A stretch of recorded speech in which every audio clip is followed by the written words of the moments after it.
You are É. currently the only person in this conference. Ah, não, pensei que você convidou ela para viajar contigo. Era uma das coisas que eu queria corrigir para vocês. Eu acho que eu me atrapalhei ali. Eu acho que eu estava olhando para o slide, para dizer a verdade, eu acho que eu estava olhando para o slide e não sabia o que eu tinha que falar naquele slide. E daí eu me enrolei todo, mas era para isso que eu acabei de dizer. Isso que eu acabei de dizer. E outra coisa importante também, ó, o Vitor chegou também, você já bem-vindo. Outra coisa que eu ia falar para vocês, gente, que em algum livro vocês podem encontrar isso, que os hormônios mais simples que a gente conhece, os sinalizadores mais simples que a gente conhece entre as formas de vida animal, o primeiro deles é o CO2. O próprio CO2 já foi comprovado que hidras, pequenos selenterados, que formam colônias ou agregados, quando eles aumentam a taxa metabólica, eles começam a aumentar o CO2, ou mesmo se tu exogenamente aumentar o CO2 em torno dessa colônia, isso vai ser um estímulo para eles aumentarem ainda mais a taxa metabólica deles e começarem a desenvolver, diferenciar os tecidos germinativos. Tá? Então, existe sempre um aumento dessas colônias, das vidas, quando a gente tem. Mas isso tudo é muito localizado, tá? Porque eles se formam agregados de animais e se tu tiver em algum desses agregados aumento dos níveis de CO2, e consequentemente deve haver um processo de acidificação leve, mas mesmo porque tu pode ter CO2 e tamponamento. Então, tu tem aumento de CO2, um processo de sinalização sem oscilar o pH. Tá? Mas esse é um dos primeiros indícios, embora muitos livros não, alguns livros dizem que isso pode ser considerado um hormônio, e outros livros não aceitam isso como hormônio, mas citam como resposta celular a esses estímulos. E outro que eu também eu não considero ele um hormônio, porque entra até naquele conceito que eu complementei para vocês, de condição autócrina, são os segundos mensageiros intracelulares. Né? Um dos principais que a gente já comentou com vocês é o AMP cíclico. E esse AMP cíclico, por exemplo, gente, quando a gente tem ameba, quando uma ameba começa a produzir AMP cíclico dentro da célula dela para mobilizar o processo de multiplicação celular, que é um dos processos de reprodução então das amebas, esse AMP cíclico é jogado no ambiente externo e acaba promovendo o aglomeramento das amebas. Tá? Eu não tenho certeza se a ameba faz troca gênica, né? Eu não me lembro como é que é conjugação para trocar material genético, mas se deve fazer estimular agregação, deve haver conjugação, tá? Então, eu queria lembrar que essas duas substâncias são muito importantes para esses organismos ou a nível celular também. E, por exemplo, gente, eu falei para vocês do hormônio esteroide como a hidroxiprogesterona, estimulando a maturação final dos gametas dos vertebrados. Bom, nos peixes, gente, esse AMP cíclico, ele viaja de um óssito para o outro, tá? Se suspeita que isso pode acontecer, mas pelo menos eles viajam das células da granulosa para dentro da célula do ósseo, que está no interior do folículo, estimulando, então, a maturação final desse ovário, desse ósseo, desculpa, dessa célula germinativa. Tá? Então, isso também é uma função que seria considerada como uma ação, então, paráquina, né? Do AMP cíclico como hormônio. Aí eu concordo, como uma ação paráquina, eu concordo. Tá? Mas tem livros que não concordam com isso. Bom, então, só complementar, dentro daquilo que a gente falou, das categorias de hormônio e das formas de ação, eu fiquei devendo isso. E, às vezes, a gente cai uma questão dessa, uma coisa simples dessa que a gente nunca ouviu falar. Então, por isso que eu resolvi falar para vocês. Bom, hoje nós vamos, eu gosto muito do assunto da aula de hoje, porque isso sempre me chamou muita atenção, gente, que nós vamos ver hoje, a gente chama, né, eu venho falando para vocês, sistema nervoso e sistema endócrino como um sistema de integração. O que é um sistema de integração? Bom, essa integração pode ser entre os mecanismos internos do animal, mas essa integração a gente considera a integração da fisiologia do organismo com as variações ambientais, ou seja, o processo de integração mesmo do animal com o seu entorno, com o meio ambiente. Então, a gente já discutiu que o sistema nervoso, ele é o sistema de percepção e tomada de decisão, né, para que se tenha uma resposta, mas de decisões rápidas. Agora, se toda a percepção, tanto extracorpórea quanto intracorpórea, né, tanto exteroceptiva quanto proprioceptiva, modulam a nossa fisiologia, esses sistemas de integração fazem essa ligação. Então, na verdade, gente, todo o processo adaptativo, todo o processo evolutivo depende fundamentalmente desse processo de integração. O que a gente vai ver hoje é como acontece essa integração a nível fisiológico, a nível estrutural e de comunicação celular. A gente vai ver, hoje nós vamos estudar a hipófise como o elo, tá? Tratando-se de um órgão neuroemal, olha só, neuro vem de tecido nervoso, emal, hemóstase, vem de sangue, dos fluidos corpóreos.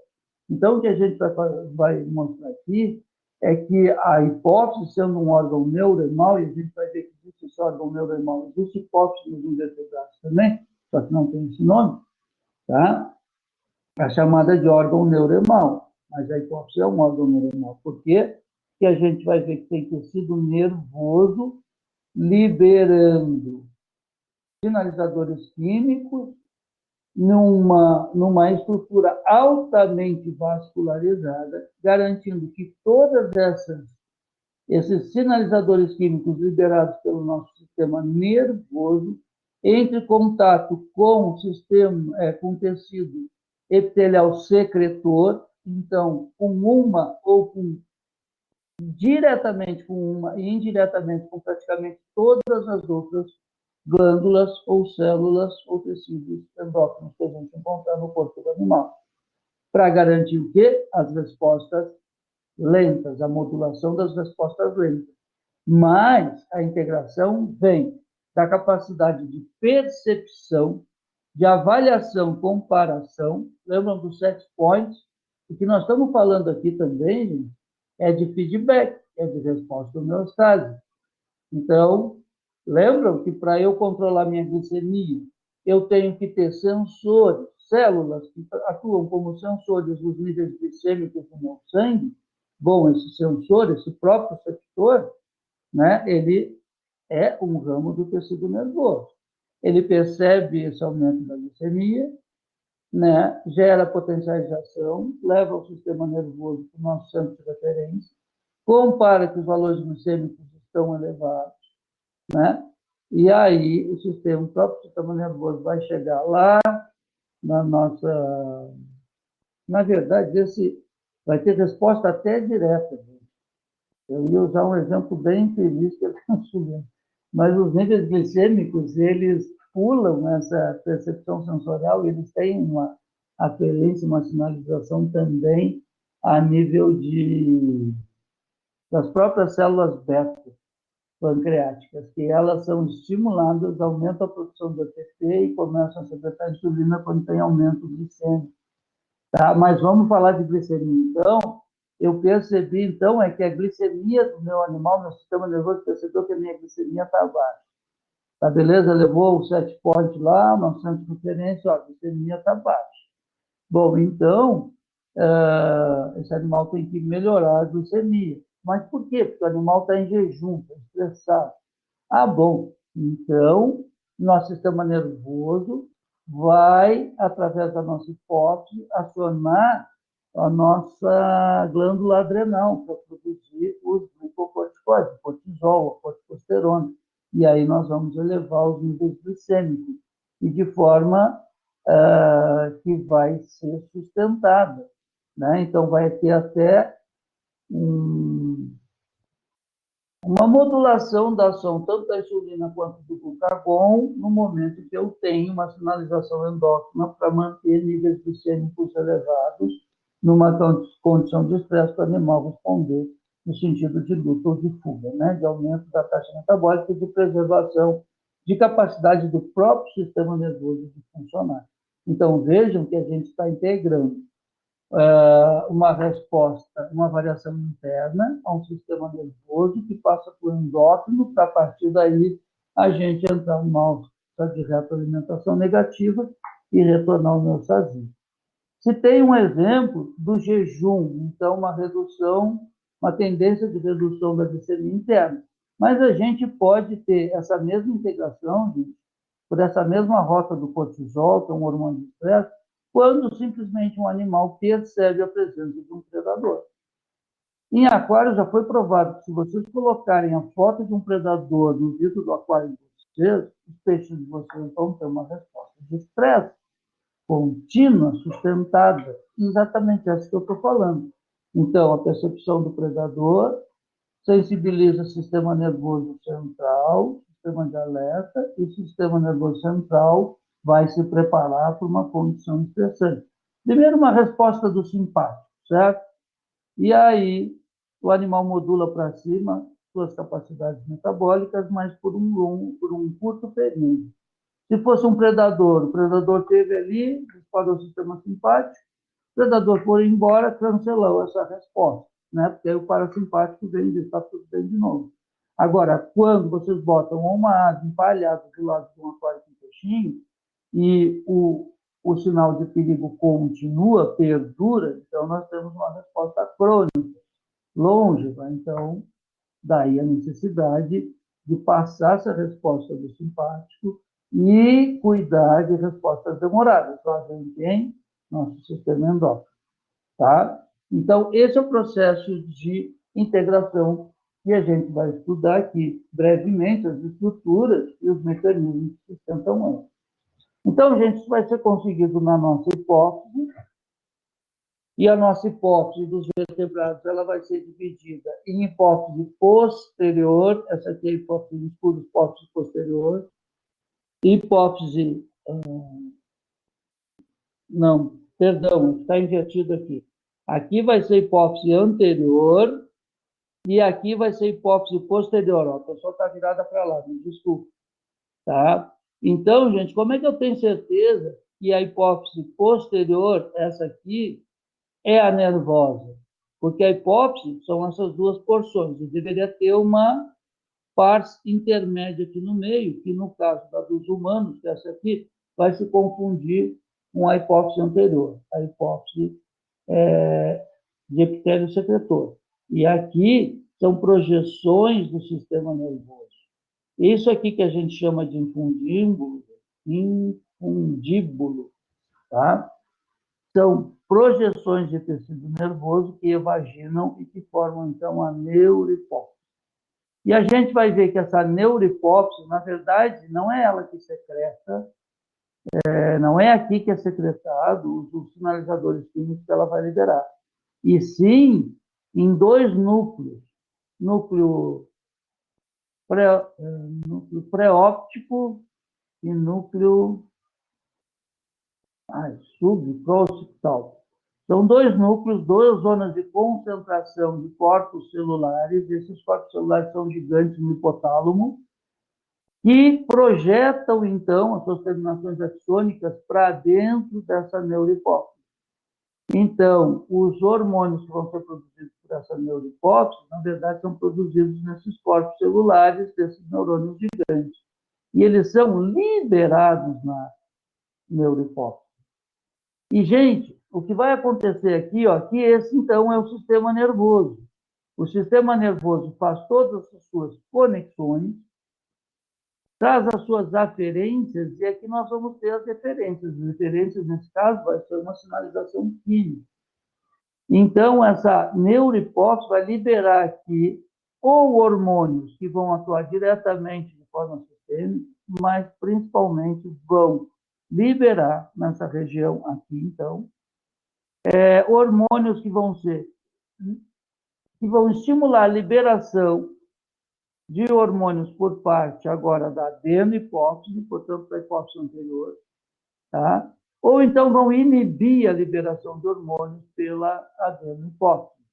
E esses hormônios que vão ser inibidos ou liberados vão, então, ter ação trófica sobre outras glândulas no corpo do animal, sobre as demais glândulas no corpo do animal. Então, veja, o sistema nervoso percebe, toma decisão, libera seus sinalizadores químicos ou para o animal como um todo já ter a resposta, na forma de 2 hormônios, nós já vamos ver como é, ou então liberando fatores, ou hormônios, sinalizadores que vão inibir ou estimular a ação da parte não nervosa da nossa hipófise.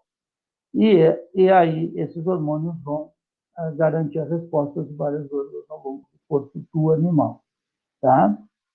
Bom, não sei se vocês entenderam essa intrínseca relação e muito bem estabelecida aqui entre a adeno e a neurohipófise. A neurohipófise são projeções do nosso cérebro, formando parte da hipófise, e a adenohipófise é tecido epitelial secretor, diferenciado como uma glândula.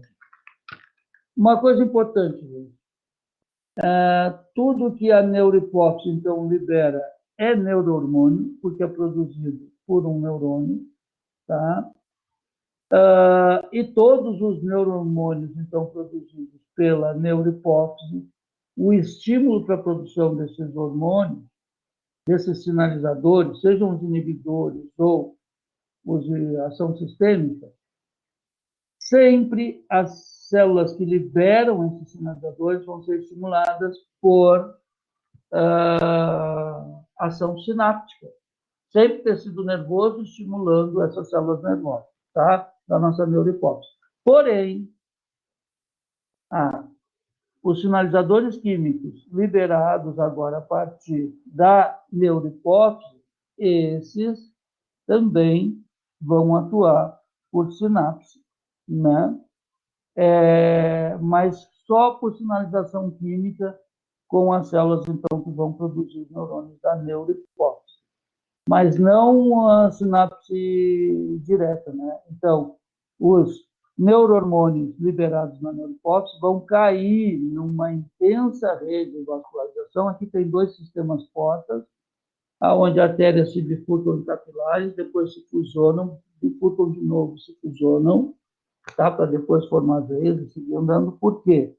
Porque eu tenho que coletar os hormônios que são liberados do cérebro para a neurohipófise, da neurohipófise libera aqui para a adenohipófise, ao mesmo tempo que também libera para todo, ó. Aqui pega hormônio da neurohipófise, passa para a adenohipófise, tá bom? E aí a adenohipófise vai liberar os hormônios que caem nessa rede vascular e circula o corpo todo animal. Aqui nós já vamos ter sangue, então, chegando na neurohipófise, pegando essas secreções que vão ter ação direta sistêmica, caindo nesse sistema porta e também sendo disseminada por todo o corpo do animal. Então, na verdade, a hipófise, gente, ela é um órgão neuroemal, aonde a gente tem uma associação direta e com comunicação direta entre o tecido nervoso e o tecido endócrino. Então, daí neuroemal. Bom, a gente vai ver que esse mesmo padrão, tá, estrutural de estrutura integrativa vai aparecer nos invertebrados. Ou já aparecia nos invertebrados e vai aparecer nessa forma nos vertebrados. Eu não sei explicar isso para vocês. Do mesmo jeito que também evolutivamente, sabe que essas coisas caminharam juntas, porque é um processo de integração do animal com o ambiente. Então, isso tudo aqui não se sabe quem é que surgiu primeiro aqui. Se os neurônios viraram células neurosecretoras ou as células neurosecretoras viraram neurônios aqui nesse caso, tá? Então, isso também é levantado dentro dos livros didáticos aí, para a gente se preocupar. Bom, gente, o que mais que eu tenho que falar sobre essa estrutura aqui? Queria dizer para vocês que isso não é assim. Ah, como é que se forma aqui? Vamos ver, então, a origem da hipófise. Vejam, como ela tem essa natureza dupla, a hipófise vai começar lá no desenvolvimento embrionário com uma invaginação da cavidade oral, com a parte posterior da faringe aqui, o nosso palato, vai haver uma invaginação do tecido epitelial. Então, e lembrem, né, isso aqui é uma mucosa, então uma mucosa tem muitas células de secreção, né? Então, o tecido epitelial ele é secretivo. Bom, e vamos ter uma evaginação, uma projeção, tá, do nosso hipotálamo, que vai formar essa dobra aqui do tecido nervoso, formando também esse pescocinho da glândula, que nós vamos chamar aqui de infundíbulo. E a projeção maior do infundíbulo vai, então, ser a nossa neurohipófise, tá? Então, aqui nós vamos ter essa associação direta de tecido nervoso secretor com tecido epitelial secretor. E daí o processo de interação. Essa bolsinha que se forma, ou seja, a nossa adenohipófise incipiente, ela é chamada de bolsa de Hart, tá? A nossa professora de botânica que vai gostar, mas o dela é Hart, aqui é Hart. Vamos lá. Bom, então, e veja onde é que fica a hipófise, bem na base do nosso hipotálamo, tá? Sendo uma própria projeção dele, parte dela é projeção. E aqui no meio, gente, vai ter a parte intermediária da hipófise. Bom, então aqui a gente tem, de novo, aquela mesma figura, e eu queria mostrar para vocês, eu acho isso aqui muito bacana, que mostra direitinho essas estruturas, como é que elas estão arranjadas. Isso aqui, gente, olha, é o endotélio de um capilar, ó. Isso aqui é a parede do capilar, isso aqui é plasma, isso aqui é sangue, isso aqui é um capilar. Aqui a gente tem uma lâmina basal, vejam a sobreposição das lâminas basais faz uma camada mais eletrodensa, e aqui são as terminações nervosas, tá? Bem nessa região aqui, ó, aonde são liberados os hormônios da nossa neurohipófise. Bom, gente, então vejam que aqui a gente tem, ó, dois padrões de vesículas, né? Ó, vesículas bem pequenininhas e vesículas bem grandes, muito eletrodensas. Essa aqui com baixa eletrodensidade. O que eu dizer que o tecido é eletrodenso? Eu vou dizer para vocês que aqui o feixe de elétrons, né, ele vai refletir muito menos na microscopia eletrônica essa estrutura do que essas aqui. Então, aqui tem uma diferença de densidade, não vamos chamar de tecido, mas de matéria, muito maior.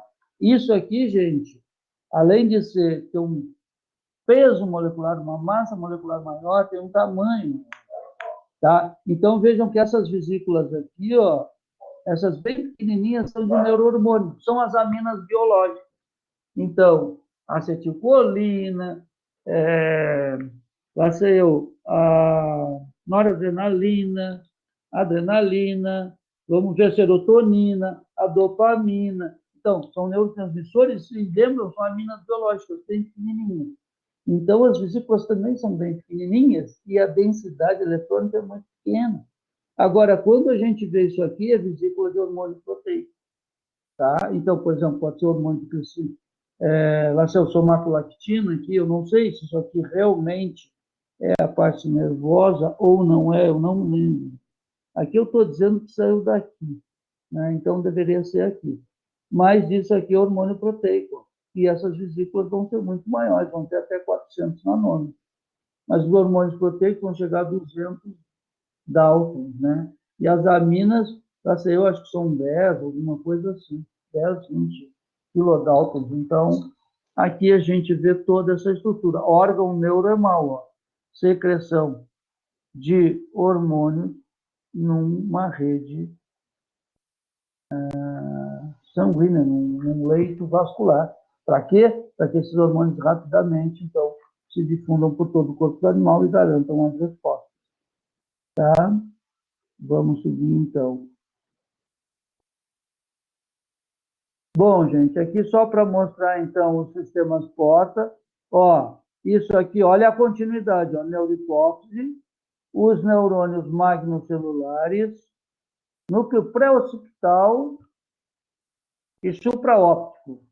São esses núcleos onde ficam. Agora eu lembrei do nome dos dois. Acho que nem está aqui, eu não colei, eu só lembrei mesmo, tá? Então, vejam que aqui na nossa neurohipófise vai chegar uma artéria, vai se ramificar num grupo de capilares, vai recolher os hormônios da neurohipófise e vai invadir a adenohipófise, levando os hormônios da neuro para a adenohipófise. E esses hormônios vão ser liberados, né, vão sair da corrente sanguínea e chegar na célula secreta Golgi. Depois nós vamos ver quais são os hormônios que são liberados a partir de todas essas células que são estimuladas por isso aqui. Mas a gente também recebe hormônios, neurohormônios moduladores na adenohipófise pelo outro sistema porta colateral. Esse aqui vai trazer não as secreções da própria neurohipófise, mas secreções, outras secreções do nosso hipotálamo também, liberando outros fatores dessa região do hipotálamo que tem continuidade com a neurohipófise. Vejam que cai na corrente sanguínea e também dissemina todos os restos sinalizadores por todo o corpo do animal. Daí o tal do órgão neuremal. Bom, gente, esses aqui vão ser os hormônios, então, que vão ser liberados pela nossa adenohipófise, tá? Sobre modulação a partir do nosso hipotálamo. Então, na verdade, isso que a gente vai ver é esse ramo aqui, ou seja, vindo moduladores do sistema nervoso central, determinando o que a adenohipófise vai liberar de sinalizadores químicos. Então, vamos lá. Olha só, vamos acompanhar. Então, vamos ver. Aqui é nosso sistema nervoso central, o hipotálamo.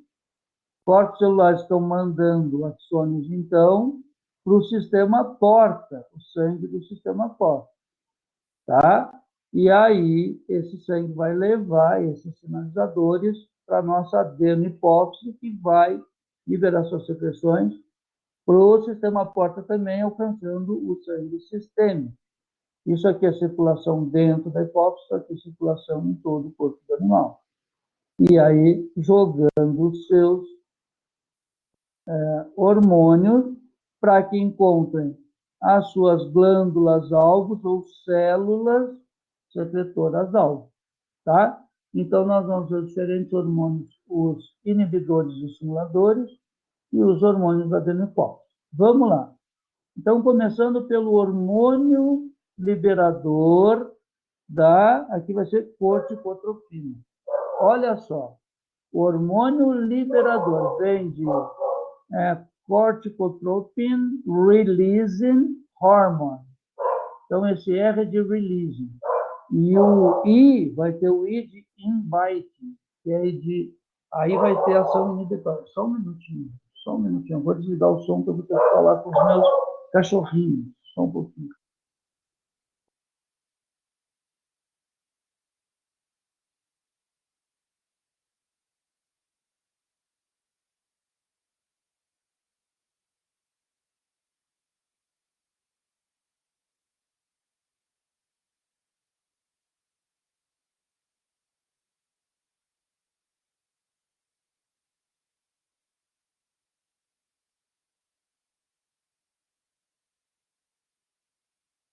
Roberto, esqueceu de ligar o som. Ah, ainda bem, eu só tinha dito bobagem, que os cachorros tinham ido brigar com um cachorro que passa todos os dias, que o nome é Whisky. Então, todos os dias, 4h30, o Whisky passa aí da briga aqui na porta. Bom, cachorros à parte, vamos lá. Os cachorros também usam esses hormônios aqui. Então, vamos nessa, gente. Hipotálamo, então, liberou o hormônio liberador da corticotropina, chega na adenohipófise, chega nas células, nos corticotrópos, que alimentam, então, o sistema com corticotropina, trófos é alimentar, né? Então, vamos lá.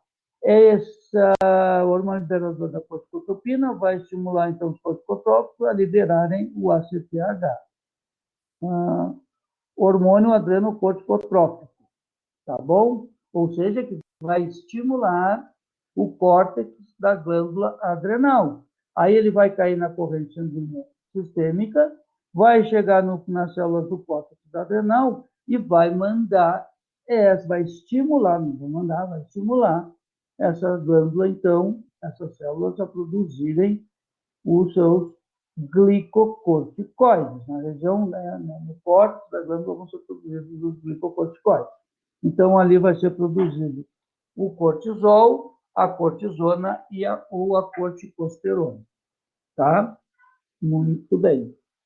E aí, qual é a função dos glicocorticoides? Depois nós vamos ver todas essas glândulas separadas, mas isso aqui é simplesmente garantir a homeostasia glicêmica numa condição de estresse prolongado, tipo jejum.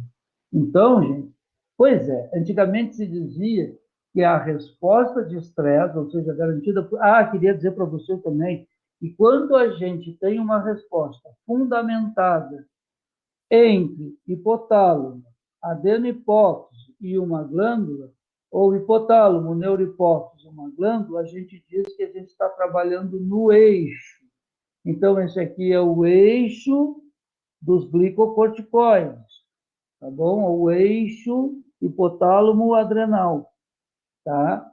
E cuida do quê? Da resposta de estresse dos vertebrados, tá? Agora nós vamos estudar o outro eixo, então.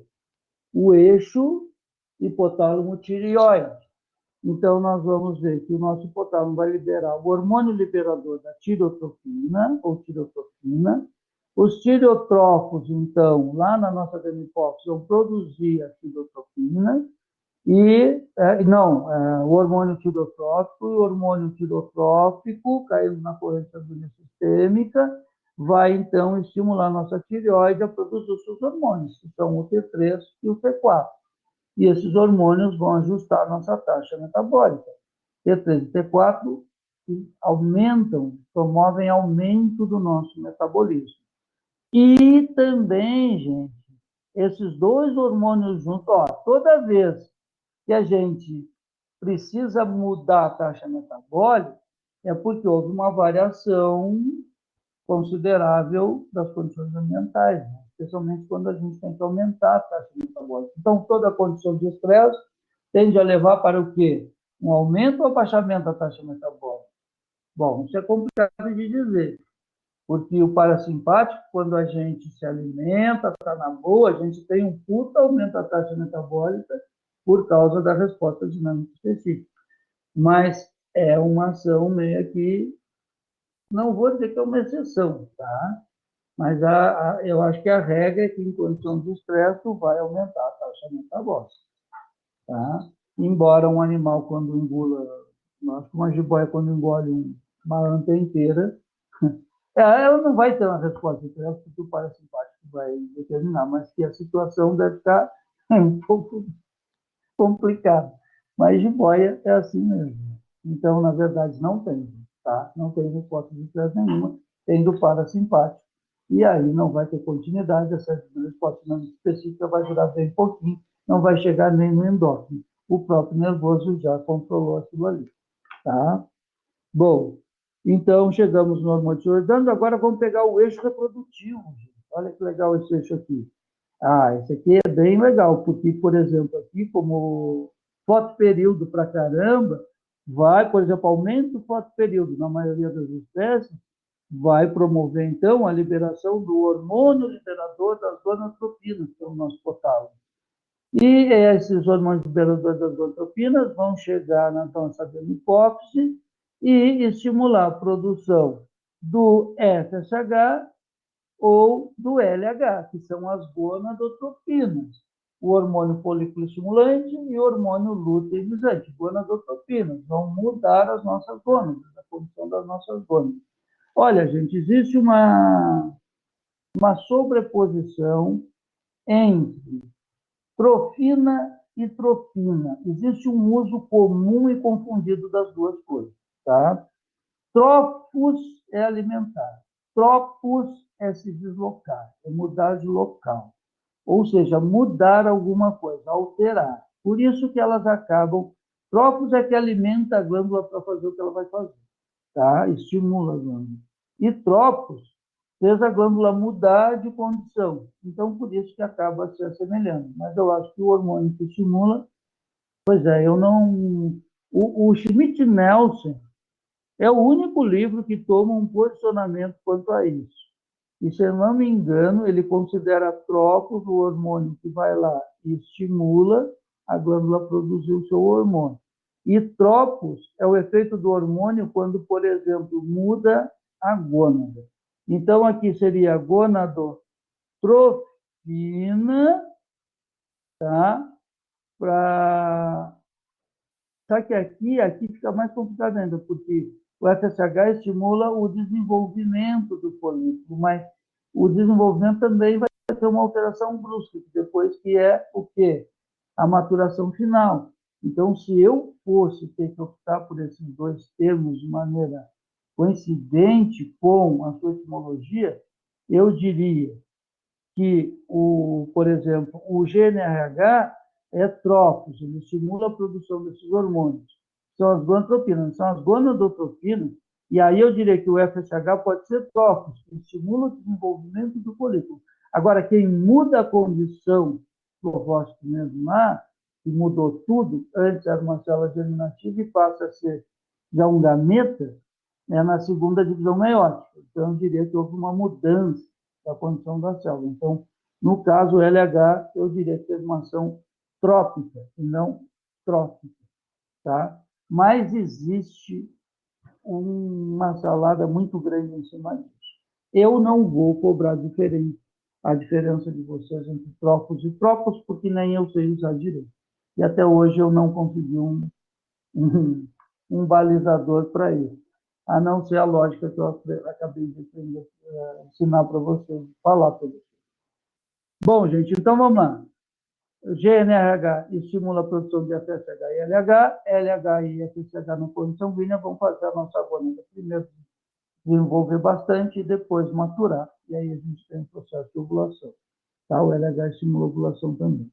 Mas vão ter condições que vão estimular, por exemplo, que vão ser inibitórias. É estranho que aqui não aparece.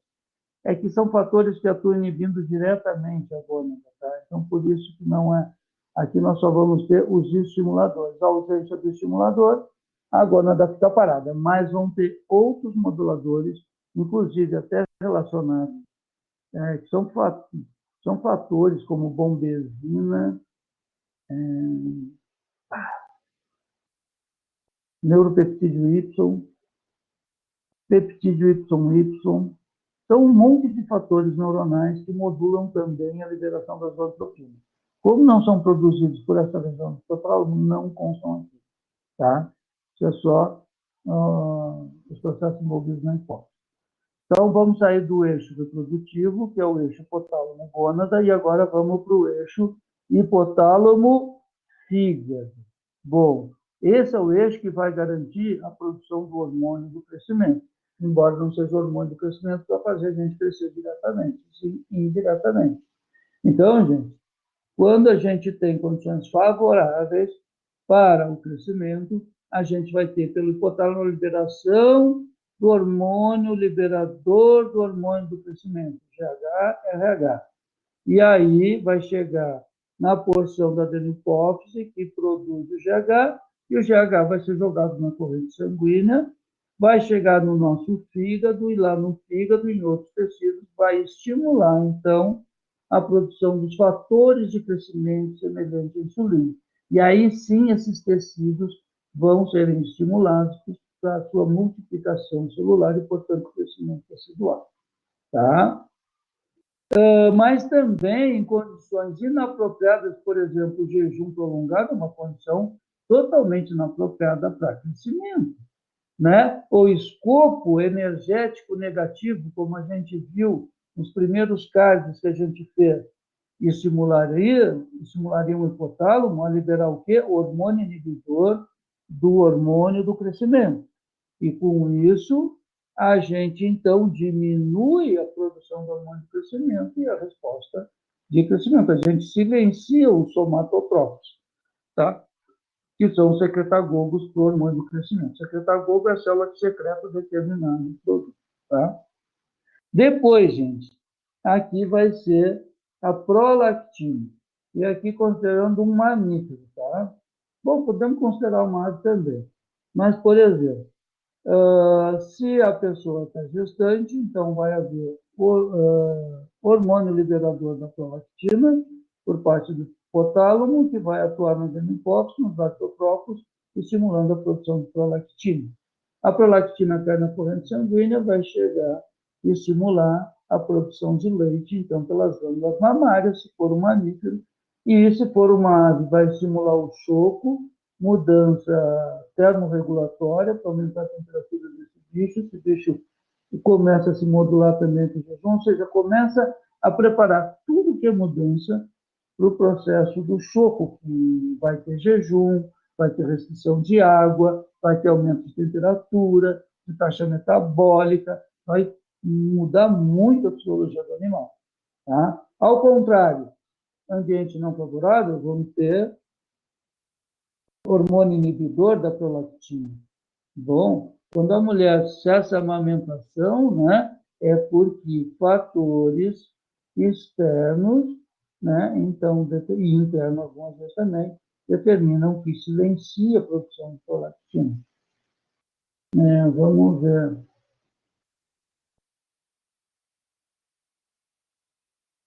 Olha, eu não me lembro o estímulo que faz as focas pararem. Bom, eu não sei dizer para vocês um estímulo externo. O jejum é que produção de leite e gametas, eu estou falando isso aqui, inibe, mas não cessa. Produção de gametas, se o bicho adulto não vai cessar. Em condição de jejum, de estresse, vai comprometer, vai reduzir, mas não vai cessar. Inclusive, a qualidade dos gametas se diz que não é prejudicada. Bom, mas isso é um conceito muito antigo, porque eu vou dizer para vocês, tem um monte de animal que no ciclo de vida tem jejum e que se não cumprir esse jejum, o bicho não reproduz direito, tá? Então, esse conceito também já deve ter caído, mas eu não encontro isso nos livros didáticos, tá? Mas pelos todos os artigos que eu já li, né, de que alguns animais, os peixes da Amazônia, que vivem nos igarapés, nos igapós, olha, eles dependem muito de um jejum quase que absoluto de 3 meses para poderem reproduzir. Senão, os gametas têm uma baixíssima qualidade. Tá? E a gente suspeita que seja por questão nutricional. Se tu alimenta, eles bloqueiam, talvez eles bloqueiem, são hipóteses ainda, a disponibilidade de lipoproteínas de baixíssima densidade, aquelas que que depositam o colesterol nos tecidos.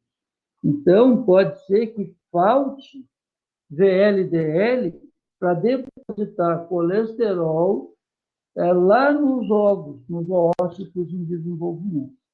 Tá? Bom, gente. Nossa, nossa aula já vai acabar. Mas eu estou... Não, acho que não vou conseguir chegar perto do final.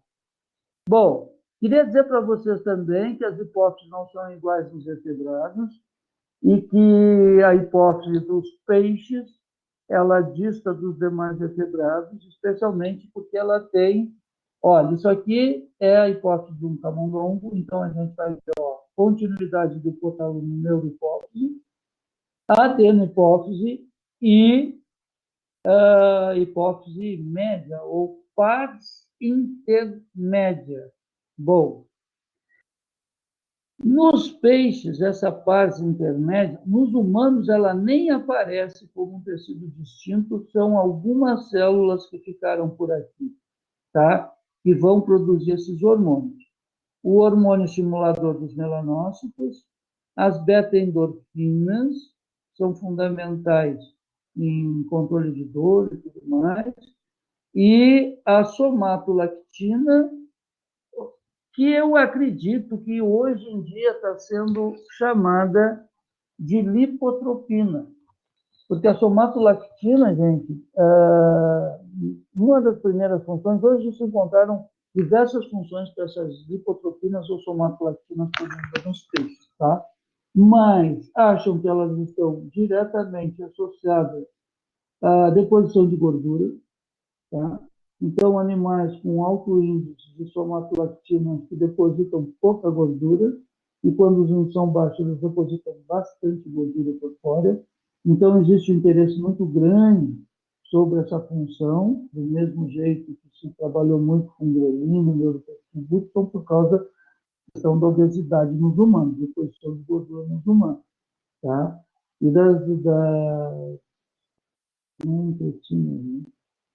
nem interleucinas. Também produz um monte de interleucina na parte intermédia dos peixes. Não esqueci do nome dele. O compostor fala para vocês. Mas vejam só. Então, nessa parte intermédia em humanos, nem se considera que ela seja ativa.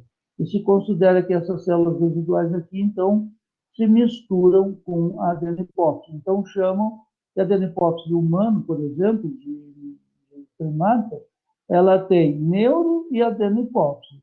E que a adenipófise é dividida em partes rostrales, partes intermédia e partes frontais, eu acho. Não me lembro agora. Tá?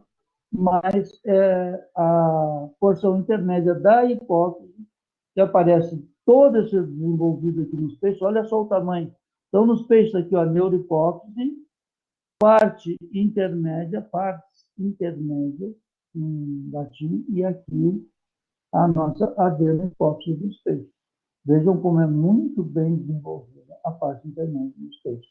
Não é em todos, tá? Em alguns peixes já está bem pequenininha, e outra, nem sempre essa distribuição. Às vezes aparece parte intermédia em diferentes lugares da adenopófise, tá? Misturada, como se fosse difusa pela adenopófise. E é o que acontece nos mamíferos. Por isso, porque antigamente nem se reconhecia a produção. Olha, por que não se acreditava que tivesse alguma relevância a par intermédia dos peixes, a hipófise média dos peixes, nos mamíferos e aves? Por quê, gente? Porque a primeira função do alfa-MSH, hoje a gente conhece alfa, beta e gama-MSH, são três formas, eles vão trabalhar ou na dispersão da melanina nos cromatóforos dos peixes ou na concentração da melanina nos cromatóforos dos peixes, tá? E de alguns anfíbios também. Então, e se não me engano, em répteis também, tá? Nos que podem mudar, mas acho que não tenho certeza réptil. Anfíbio e peixe eu tenho certeza, tá? Que mudam a coloração da sua pele. Nós mudamos a coloração da nossa pele, as aves mudam, gente. Nós mudamos por exposição ao sol e produção de melanina, tá bem? Então, o estimulador dos melanócitos são as células que produzem melanina. Provavelmente ele tem função, no nosso caso. Mas nós só produzimos mais melanina quando estamos expostos ao sol.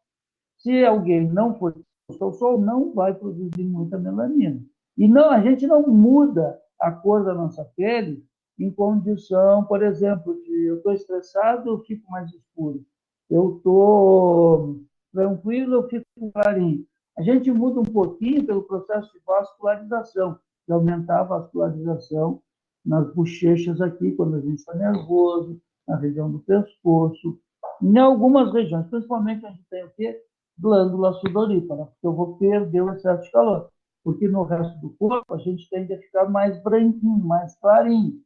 Vasoconstrição periférica, menos nas glândulas sudoríparas, tá? Mas isso não é uma mudança de cor da pele, a gente não está redistribuindo a melanina. Bom, os peixes, eles conseguem, né? Fazer elas viajarem no citoesqueleto, se expandirem através da ação desse hormônio ou se concentrarem. Nós vamos, nos invertebrados, também nós vamos ter isso. Um hormônio concentrador dos cromatóforos e o hormônio dispersor do espermatófilo.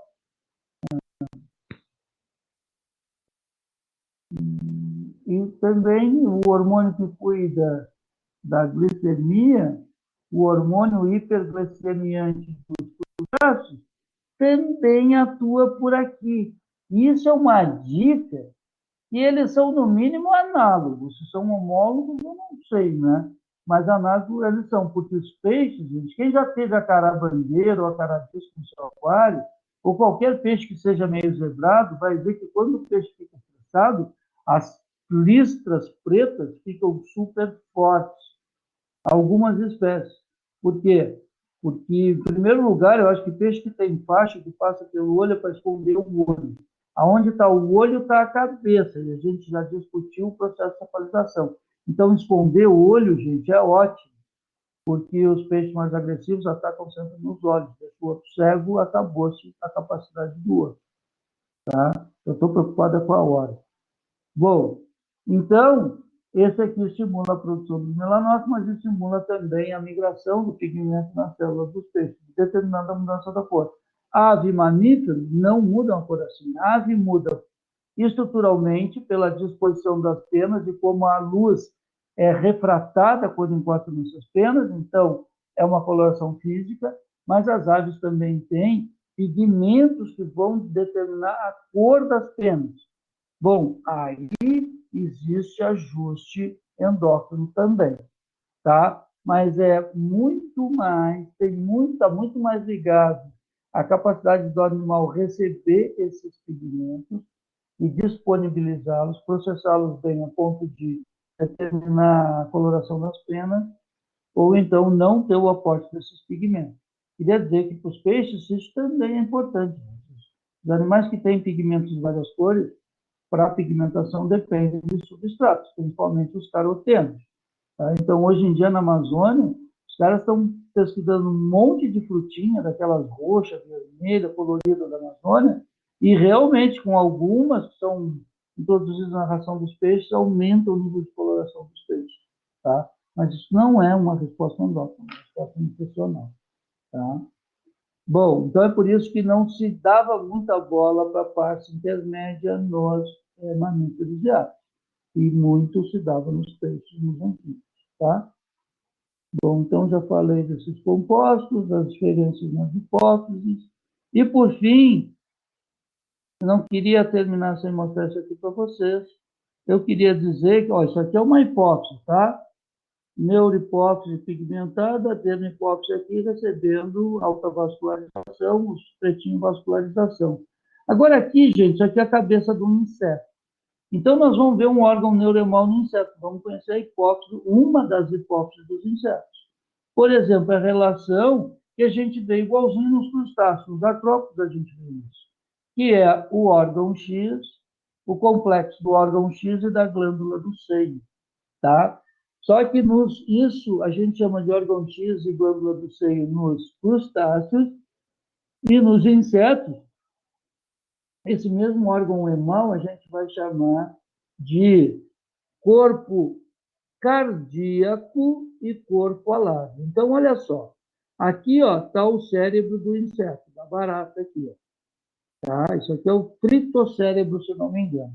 Da onde partem aqueles neurônios gigantes magnocelulares, como se fossem os neurônios, estão aqui eles no nosso hipotálamo, e se projetam para dentro dessa evaginação desse gânglio cerebral que tem nos insetos também, que a gente chama de cérebro, a gente chama de deutero, trito e protocérebro, tá? Nos insetos. Bom, então, esses neurônios vão liberar, né, um hormônio aqui no corpo alado. O corpo cardíaco está aqui, corpo cardíaco e corpo alado. São projeções do cérebro desse inseto. E essas projeções, as artérias, o inseto tem sistema circulatório aberto, mas artérias vêm e desembocam bem aqui, gente, nesse órgão neuremal. Então, passa muito hemolímpico aqui, tá? E é aqui que essa porção, então, nervosa do órgão neuronal vai liberar, nesse caso, vai liberar o paratormônio, tá? Por que é paratormônio? Não, desculpa. Aqui vai liberar o paratormônio, isso. O hormônio liberador do paratormônio. Não, vai liberar o paratormônio, desculpa, por quê? Agora eu estou me lembrando.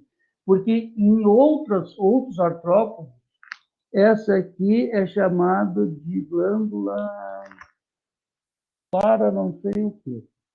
Me esqueci agora o nome. Me deu até um calorão aqui que eu me esqueci o nome dessas porcarias, porque eu não estudei isso de aula. Bom, vai liberar o paratormônio no corpo, não no corpo cardíaco, no corpo alado. Por que chama corpo cardíaco? Porque o coração do bicho está bem aqui. Tá? Então, essa projeção e essa... como é que chama isso? Essa varicosidade, esse alargamento dessa projeção é o corpo cardíaco. Aqui tem concentração de feixe de neurônio. E depois vai ter terminações axônicas em outra projeçãozinha, que vai ser o corpo alado. Nesse corpo alado vai liberar o paratormônio. Esse paratormônio vai, então, atuar numa glândula, agora que é análoga ao quê? A adenohipófise. Essa glândula aqui a gente vai chamar de glândula protorácica. Gente, olha que loucura o que é o nervosismo. Eu estou chamando de paratormônio. Paratormônio é da glândula paratireoide. Eu estou maluco. Isso aqui é o hormônio protoráxico. Desculpa, é o hormônio protoráxico. É que o símbolo é o mesmo. Eu olhei para aquilo ali e já está todo. E aí, esse hormônio vai estimular, então, a glândula protoráxica a produzir o hormônio da muda. E é com esse hormônio da muda que os artrópodes vão avançar de insta, aqueles que fizerem metamorfose. Aí, mas tá, vamos clarear agora. E bem no final da aula, olha, já passou 10 minutos, os outros vão me matar. Mas agora eu tenho que terminar. Então, olha só. Também o corpo alado vai produzir o hormônio juvenil, tá? Que mantém o animal no insta, mantém na condição de larva. Então, isso acontece assim. Como o animal, o sistema nervoso do animal está sempre produzindo hormônio juvenil aqui no corpo alado, bom, o hormônio juvenil vai mantendo o animal sempre na forma de uma larva. Quando esse animal tem que trocar de insta, ele tem que fazer a muda. Bom, aí, então, sobre a ação, né, desse órgão neuronal, a glândula protoráxica vai produzir o hormônio da muda, um terpeno, tá? E esse hormônio da muda, que chama aqui de soma, tá? Vai, então, baixou o nível do hormônio juvenil, o hormônio da muda se sobrepõe e o animal faz a muda e cresce. Troca de insta e cresce, tá? Depois a gente vai ver como é que os homens aprenderam a manipular isso aqui. Me desculpem, eu estava metendo paratormônio para tireoide aqui. Nós vamos ver isso, era até para, talvez até hoje eu grave essa aula, mas é que eu estava lendo sobre isso como que. Então, aqui, hormônio protorático, tá?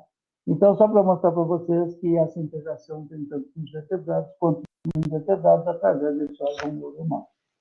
E nos invertebrados vai ter diferentes nomes, foram descobertos em momentos diferentes, sem saber direitinho quais eram as funções, tá? E nos vertebrados já foi muito bem normatizado nos invertebrados também.